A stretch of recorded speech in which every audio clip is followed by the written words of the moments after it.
officially recording whenever you're ready. I'm Dr. Benjamin. Sure, no, go ahead. I love it. I just changed my name. I've been married 10 years. It got serious. I got serious after 45 years. I'm Dr. Roberta Benjamin Edwards, and today I'm going to be talking about something that helped me a lot as a principal, kind of based on management by walking around, and I call it tips for leadership by walking around. So I do believe as a strong model of leadership, you have to walk the talk. And this sort of mini lecture will sort of provide some strategies that I use to implement this component. I do believe that there are some things that really both enhance your job and make you much more approachable as a leader. I believe it's important to be visible because you're modeling the way for all your stakeholders. And your visibility really helps people feel safe and cared about, and that's really important as a leader. So here are some ideas for sort of consistent visibility on campus that I used. The first is kind of for arrival in the morning. I really think it's important that when you're at school, which is most days, that you are visible at the beginning of the work. You can either be at the gate or the front door, and it's an opportunity to have informal conversations with your parents, with your students, and you also are able to build relationships with your students. You really will be surprised at how much benefit comes from these very few minutes. You have time to interact with families, and this small amount of time will yield you, I believe, many fruitful relationships. I would learn new information about families, and then I had the information and I could also pass it along to teachers. The same sort of few minutes is true for either your nutrition recess and your lunchtime at your school. Building relationships and modeling the way also occurs at these times. So you can do minor problem solving with staff. You can do the same with students. Students love seeing you while they're eating or playing. And it doesn't mean you have to be out there every single day, but try to be out there as much as possible. Students will just love to come up to you, to talk to you. And also what I found is my staff was much more likely to come out more often because they knew I was there. Also, and I think one of the most important things is I really learned about students who were struggling by just watching them in their sort of habitat of eating and socializing. So visibility, very important. The second thing that I really used and was really something that when I coach principals now I talk about also, it's what I called morning rounds. I found this practice to be very effective for two major reasons. Now, every day as the bell rang, I would do morning rounds if I was on campus. I did a walkthrough of all my classrooms. Now, this will take anywhere from 15 to 30 minutes if you have a large school, but it's worth it. I would not schedule any other thing for that time or let my office schedule anything. The only thing that would stop me from doing that, well, death, but also any emergency that took place at that time or if I was not there. That means I did this at least 3 or 4 times a week, sometimes 5, sometimes 2 or 3. This practice really served me well, and it served two primary purposes. One was I got a sense of morning opening in each classroom. I knew if a substitute hadn't shown up or if they had. I got a chance to greet everyone, and it didn't mean I stopped instruction to greet them, but I was able to see what was going on, and it gave me sort of perception of any teacher who might be struggling so that later on I could provide assistance. I took my plant manager custodian with me most days because we would also discuss the plant and the cleanliness. So it was a real barometer for him or her on how his or her staff was doing also. We also discussed any major issues she was having and larger facility challenges. I learned a lot on this daily walkthrough, and I became very kind of efficient at knowing what was going on at my school and could speak to that to any stakeholder. For instance, I would see if a teacher was struggling with classroom management, so I was able to intervene earlier. That didn't mean I stopped the teacher, but it meant I took a note or put it in my head to be sure I talked about it with the teacher and provided any support they might need. Also, because I went with my plant manager, I really knew about facility challenges at my site, so I could follow up on them and I could help any staff member who might be impacted by those challenges. So it's, again, visibility, the morning rounds, and lastly, it's open communication. I believe that the staff and the community need as much access to you as they can get.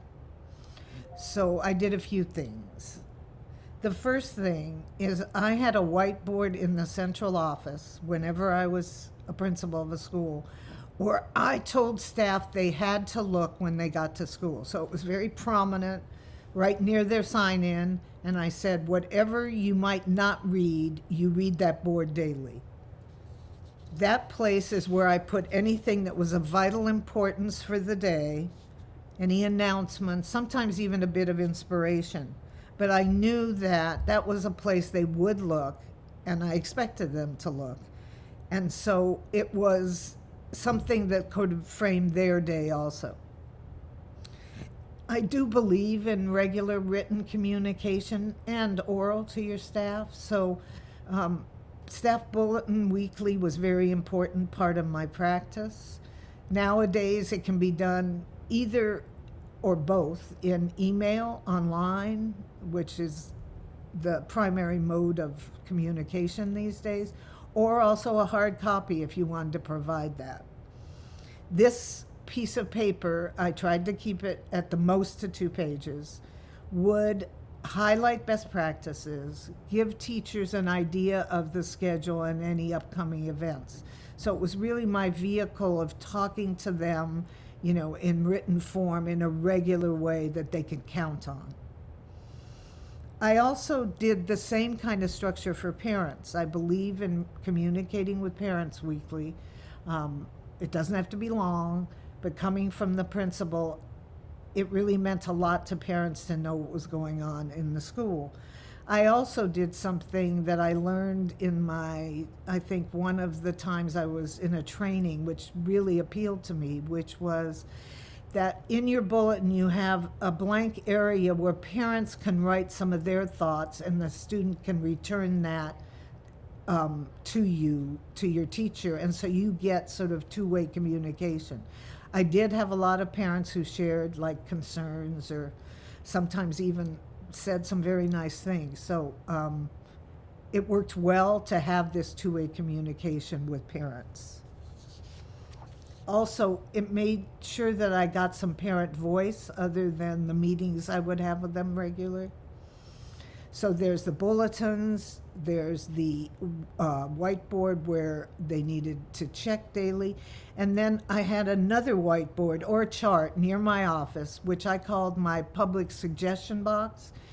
It was with some markers, and it was a place where anonymously any staff member could just make a suggestion or write a comment, and I changed it every day. And so people felt comfortable because nobody was watching what was going on. Tried to have it in a place that was slightly private, and people could write down any suggestion.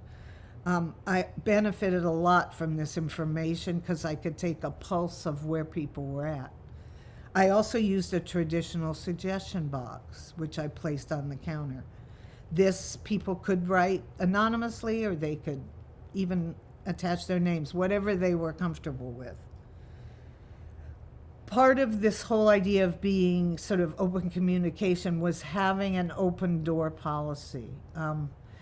That term is used very widely. The way I felt about it was that it was a place where staff felt they could have informal communication with the leader and interface with me. They know that they can come and see me if they need to without an appointment. And this doesn't mean you're always available, because you're not. First of all, you shouldn't be in your office very much, because you should be in classrooms. But when you are there and when you can be available, leave the door open. Obviously, if the person wants a private conversation, you close the door. When people come in for informal conversations, I think it's important to provide a structure. So I would give them a time limit, like I might say, I have 15 minutes, so please tell me what's on your mind. If it seemed like they need more time, I might extend it if I had the time, or I would say, let's schedule another time to continue this. And I would give them my full attention, because that's what they wanted. And I think it's real important that they felt there was that access. I had a photographer who worked with me at that time, my father. So he took a huge picture of me that we blew up, that I would put on my door when I wasn't there, so people knew I'm still there in spirit, but I'm not really there. And lastly, with this open communication, I had what's called a weekly principals chat, kind of based on Franklin Delano Roosevelt's fireside chat that he used to have with the country. I had a weekly time where I would sit in the library or in some large place before school for 30 minutes, and I'd be there so people could come and tell me anything they wanted, and I would listen, and I would sometimes provide answers, but I certainly got more from them than they ever got from me, because I had a real sense of what was on people's minds. When I worked at a school where there was a union chapter chair, which was most of my assignments, I also invited them, so they would be there too, and because people had questions about union and about the school. And what it provided for both of us was the knowledge the staff had that we worked together, which was very important. So the way I want to end this is to say all these things really helped me be more accessible and be more of the kind of leader that really was what I call on the ground with my stakeholders. And lastly, to say to you how important it is that you spend most of your time in your classrooms. This is so important, because this is where the work is. You can't really understand the challenges or the opportunities if you're not with your teachers a lot of the time. They're at the heart of what you do, and as a leader, you need to reinforce that. You coach them, you evaluate them. This is your job and your work. You want to provide and allocate most of your resources to that classroom, and you are a big resource. So to close this, I just want to say, be sure your practice includes most of your time in the classroom, visibility, and open communication. Good. Perfect. I like the time.